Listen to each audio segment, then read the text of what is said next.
श्रीमते रामानुजाय नमः। श्रीशैलेशदयापात्रं धीभक्त्यादिगुणार्णवं यतीन्द्रपौढं वन्दे रम्येदमातरं मुनिं। रम्येदमातृयोगीन्द्रपादरेखामयं सदा तदायतात्मसत्तादिं रामानुजमुनिं भजे। लक्ष्मीनाथसमारम्भं नाथयामुनमध्यमाम् अस्मदाचार्यपर्यन्तां वन्दे गुरुपरम्पराम्। श्रीमच्छठारियतिराजकृपावलम्बं सौम्योपयन्त्रि गगनाद्रिमुनीन्द्रभक्तं वेदान्तयुग्मविशदीकरणप्रवीणं रामानुजं यतिवरं गुरुमाश्रयामः। श्रीमद्काश्यपवंशमद्य गगने श्रीचन्द्रवद्भासितं श्रीमद्वेङ्कटनाथसेवनरतं बाणाचलोपासकं श्रीमधुसूदनार्यकृपया सम्प्राप्य मन्त्रादिकं वन्देऽहं बुधवर्यमाधवगुरोः पादारविन्दं सदा। श्रीमद्जगद्गुरु रामानुजाचार्य प्रणीतः वेदांत सार में 3-2-31 सूत्र तक हम लोगों ने सत्संग किया था कल। तो आज हम लोग 3-2-32 सूत्र से आगे बढ़ रहे हैं सत्संग के लिए। तो बुद्ध्यर्थः पादवत् 3-2-32 चतुष्पाद इति उन्मानव्य पदेशोपि वाक्यादः चक्षुष्पादः इति बदुपासनार्थः। चतुष्पाद ब्रह्म इत्यादि श्रुतियों से ब्रह्म में जो 4 चरण होने की बात बताई गई है वह पादवत् जिस तरह वाणी पाद सिर आदि उपासना के लिए बताए जाते हैं उसी तरह का व्यवहार बुद्ध्यर्थः उपासना के लिए है, न कि ब्रह्म के परिच्छिन्न बताने के लिए।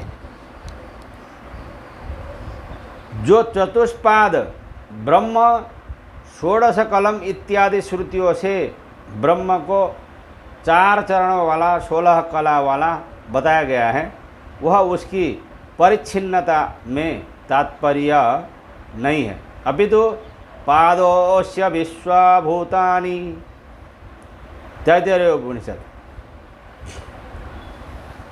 3:12 यह सारा जगत परब्रह्म का एक चरण है इत्यादि कथन साधकों के द्वारा उपासना में ग्रहण करने के लिए है। सत्यम ज्ञानम अनंतम ब्रह्म तैत्तिरीय उपनिषद 8 इत्यादि श्रुतियों से तो ब्रह्म को अपरिच्छिन्न बताया गया है, अतः उसमें उन्मान माप का कथन हो नहीं सकता। अतः वाक् पादः प्राणः चक्षुः पाद श्रोत्रम पादः छांदोग्य उपनिषद 3:18-2 इत्यादि श्रुति वाक्य से वाणी पाद आदि का कथन उपासना के लिए ही है, न कि उसको परिमित बताने के लिए। अतः परिमित ब्रह्म से अपरिमित दूसरा है, इस तरह का कथन सही नहीं है। स्थान विशेषात् प्रकाशादिवत् 3-2-33 अपरिमितस्यापि स्थान विशेष संबंधाद वच्छिद्यानुसंधानं युज्यते प्रकाशाकाशादेरिव विततस्यापि वातायन घटादिना। अखंड स्वयं पूर्ण परमात्मा का बाघ पाद आदि की कल्पना आदि परिच्छिन्न जैसा बताना, स्थान विशेषात बाक पाद आदि स्थान विशेष की उपाधि संबंध से जिस तरह से होता है उसी तरह है। प्रकाशादिवत जैसे सर्वत्र व्याप्त आकाश आदि प्रकाश वस्तु का खिड़की घट आदि में व्यवहार किया जाता है, अपरिमित वस्तु का भी स्थान विशेष के संबंध से अवच्छेद करके अनुसंधान करना संभव होता है। जिस तरह एक ही आकाश आदि प्रकाश का वातायन घट आदि स्थान भेद से परिच्छिन्न जैसा व्यवहार किया जाता है, उसी तरह प्रतिपन्न वाक पाद आदि स्थान विशेष की उपाधि के भेद से कथन इस तरह संभव होता है। खिड़की का आकाश प्रकाश, घट का आकाश प्रकाश इत्यादि अपरिमित आकाश है, भेद व्यवहार होता है। उसी तरह परमात्मा में भी वैसा व्यवहार मात्र किया जाता है, वास्तव में वह परिच्छिन्न नहीं है। उपपत्तिश्च प्राप्यस्यैव परमात्मनः पापकत्वोपपत्तेः यथा यमेवैष वृणुते तेन लभ्यः। कठोपनिषद 1-2-23। श्रुति से प्राप्यात्मक और पापकात्मक भाव से अतिरिक्त वस्तु का जो ज्ञापक होने की बात कही गई है, वह भी अपने प्रति परमात्मा स्वयं प्रापक हो सकता है। यह बात यमेवैष वृणुते इस श्रुति से सिद्ध होती है। अतः उपपत्तिश्च एक ही ब्रह्म में अबाधित रूप से सेतु प्रापक आदि दोनों बनने की बात सिद्ध होती है। अतः अतिरिक्त वस्तु की कल्पना नहीं करनी चाहिए। जो यह आशंका की गई कि अमृतस्यैष सेतु, इस श्रुति के अनुसार प्राप्य प्रापक का संबंध कथन होने का कारण प्रापक परमात्मा से परे अन्य कोई विशेष वस्तु है, वह ठीक नहीं है। क्योंकि प्राप्य परमात्मा में अपनी प्राप्ति के प्रति स्वयं प्रापक भी बनने की उपपत्ति होती है। क्योंकि नायमात्मा प्रवचनेन लभ्यो न मेधया न बहुना श्रुतेन यमेवैष वृणुते तेन लभ्यस्तस्यैष आत्मा विवृणुते तनुम स्वम। मुण्डकोपनिषद 2:23। अर्थात जिन परमेश्वर की महिमा का वर्णन किया गया है, वह न तो उनको मिलते हैं जो शास्त्रों को पढ़ सुनकर केवल प्रवचन से परमात्मा तत्व का वर्णन करते हैं, न उन तर्कशील बुद्धिमान मनुष्यों को ही मिलते हैं जो बुद्धि के अभिमान से प्रमत्त हुए तर्क के द्वारा विवेचन करके उन्हें समझने की चेष्टा करते हैं, और न उनके ही मिलते हैं जो परमात्मा के विषय में बहुत कुछ सुनते रहते हैं। वो तो उसी को प्राप्त होते हैं जिसको वह स्वयं स्वीकार कर लेते हैं, जो उनके बिना रह नहीं सकता, जो अपनी बुद्धि साधना पर भरोसा न करके केवल उनकी कृपा की ही प्रतीक्षा करता रहता है। ऐसे कृपा निर्भर साधक पर परमात्मा कृपा करते हैं और समस्त विघ्नों का निवारण करके उसके सामने अपना स्वरूप प्रकट कर देते हैं।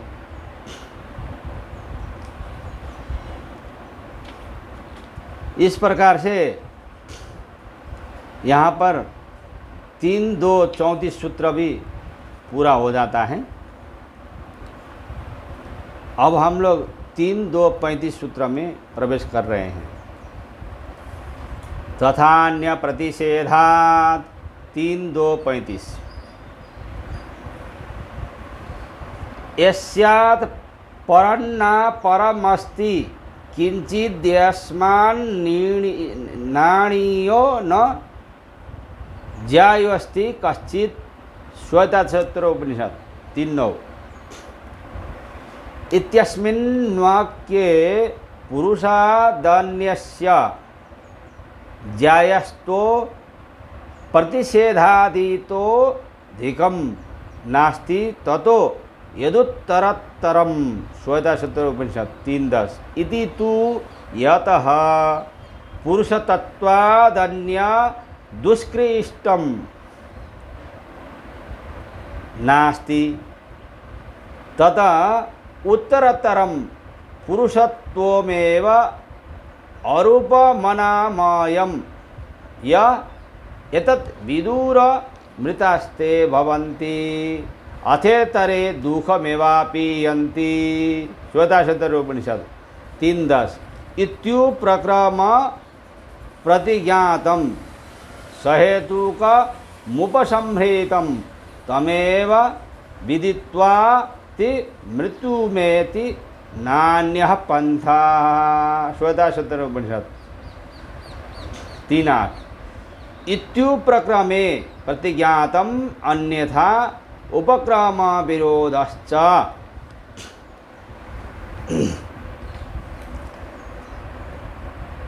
अन्यस्य जगत कारण के रूप में प्रतिपादित ब्रह्म के अतिरिक्त प्रतिषेधात् यस्मात् परम ना परमस्ति किंचित इत्यादि श्रुतियों से अभाव का बोधन कराने के कारण तथा ब्रह्म से परे अन्य कोई नहीं है किंतु ब्रह्म ही सर्वाधिक परतत्व है, यह बात सिद्ध होती है। यह जो कहा गया कि परमात्मा से भी परे अन्य कोई वस्तु प्रतीत होती है, वह कथन ठीक नहीं है, क्योंकि श्रुतियों में जगह जगह परब्रह्म के अतिरिक्त दूसरी किसी वस्तु की सत्ता का निषेध किया गया है। जैसा कि यस्मात् परम ना परमस्ति किंचिद किंचिद यस्मान्नाणीयो न ज्यायोस्ति कश्चित श्वेताश्वतर उपनिषद 3:9 अर्थात जिससे परे कोई नहीं है, जिससे छोटा कोई नहीं है और जिससे बड़ा कोई नहीं है, इस तरह सबसे परे उसी परमात्मा को बताया गया है, अन्य कोई नहीं। इन श्रुति वाक्यों में परम पुरुष परमात्मा से अन्य किसी के परे होने की बात का निषेध किया गया है। अतः परमात्मा में अधिक कोई दूसरा तत्व नहीं है। तो यदुत्तरत्तरम इत्यादि श्रुति से जिसको सबसे पर बताया गया है, इसका तात्पर्य यह है कि जिन हेतुओं के द्वारा परमात्मा के अतिरिक्त अन्य उत्कृष्ट नहीं है, उसी हेतु से उसी परमात्मा को उत्तर तरत्व पुरुष तत्व को अरूप और अनामय बताया गया। ततो यदुत्तरत्तरम तदरूपमनामयम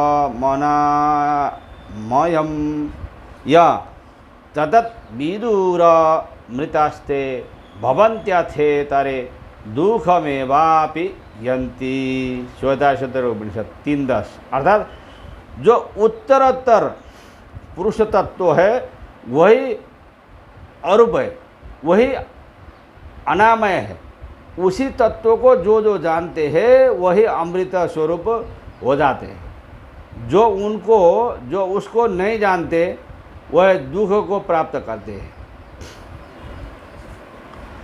पूर्व उपक्रम का इस श्रुति से उपसंहार किया गया है। इसकी प्रतिज्ञा उपक्रम है वेदाहमेतं पुरुषं महान्तमादित्यवर्णं तमसः परस्तात् तमेव विदित्वाति मृत्युमेति नान्यः पंथा विद्यते यनाया श्वेताश्वतर उपनिषद 3:8 इस श्रुति के द्वारा आदित्य के समान सुंदर स्वरूप महापुरुष परब्रह्म को जानना ही अमृत तत्व का साधन है।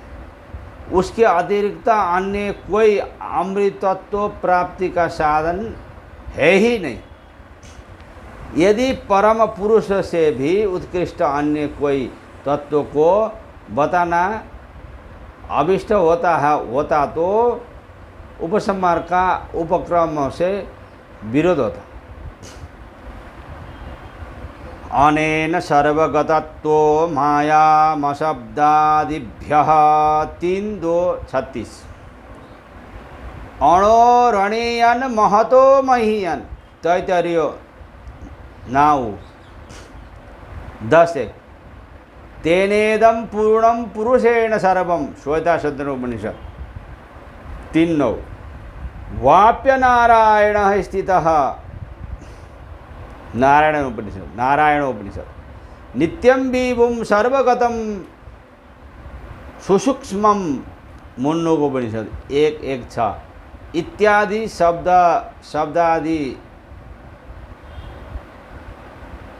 इत्यादि शब्दादेर नेन ब्रह्मणा स्वव्यतिरिक्त तत्वस्य व्याप्तत्वमवगतं तत्वं तस्मात् परम वारयति।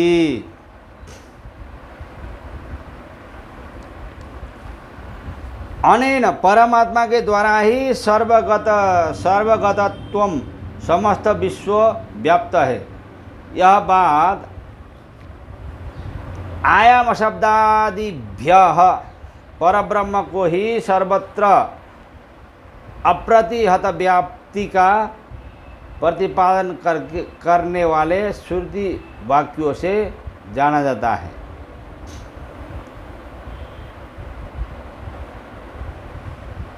वेदोक्त श्रुत्योक्त सर्वश्रेष्ठ पुरुषोत्तम से ही समस्त जगत परिपूर्ण है। वही सर्वत्र अव्याहत गति से व्याप्त है। यह बात अस्मात् परम नास्ति इत्यादि आयम शब्द रूप श्रुतियों से परमात्मा से परे अन्य वस्तु के होने की बात का निवारण किया गया है। जैसे कि अणोरणीयान महतो महीयान तैनाओ 102 अर्थात वह परमात्मा अणु से भी अणु और महान से भी महान है। तेनेदम पूर्णम पुरुषेण सर्वम श्वेताशतरोपनिषद 3:9 उस परम पुरुष को यह सब पूर्ण है। यच्च किंचित जगत्यास्मिन् दृश्यते श्रूयतेऽपि वा अंतर्बहिश्च तत्सर्वं व्याप्य नारायणः स्थितः तैनाउ। उस जगत में जो कुछ भी देखा जाता है और सुना जाता है, जो कुछ भी अंदर और बाहर है, उन सब में परमात्मा श्रीमन नारायण व्याप्त होकर रहते हैं। यत्तद दृश्य ग्राह्य मगोत्र मवर्ण म चक्षु श्रोत्रम तदपाणि पादम नित्यं विभुं सर्वगतं सुसूक्ष्मं तदव्ययं यद भूतयोनिं परिपश्यन्ति धीराः। मुन्नकोपनिषद 1:1-6 वह जो जानने में न आने वाला, पकड़ने में न आने वाला, गोत्र आदि से रहित, रंग और आकृति से रहित, नेत्र काल आदि ज्ञानेंद्रियों से रहित, हाथ और पैर आदि कर्मेंद्रियों से रहित है, तथा वह जो नित्य सर्वव्यापी सबसे सब में फैला हुआ है, अत्यंत सूक्ष्म और अविनाशी परब्रह्म है, उस समस्त प्राणियों के परम कारण को ज्ञानी जन सर्वत्र परिपूर्ण देखते हैं। श्रुतियों के द्वारा परमात्मा से भी परे अन्य कोई होने का कारण निवारण किया गया है। यहाँ पर पराधिकारण पूर्ण हो जाता है। यहीं पर आज के लिए इतना ही। जय श्रीमन नारायण। अस्मद गुरु जय जय, परम गुरु जय जय, श्री सर्व गुरु रामानुज जय जय, रामानुज जय जय, यतिपति जय जय, श्रीधरणीधर फणिपति जय जय, शठरिपु जय जय, कारिसेनु जय जय, श्री विश्वसेन मुनि सेनापति जय जय।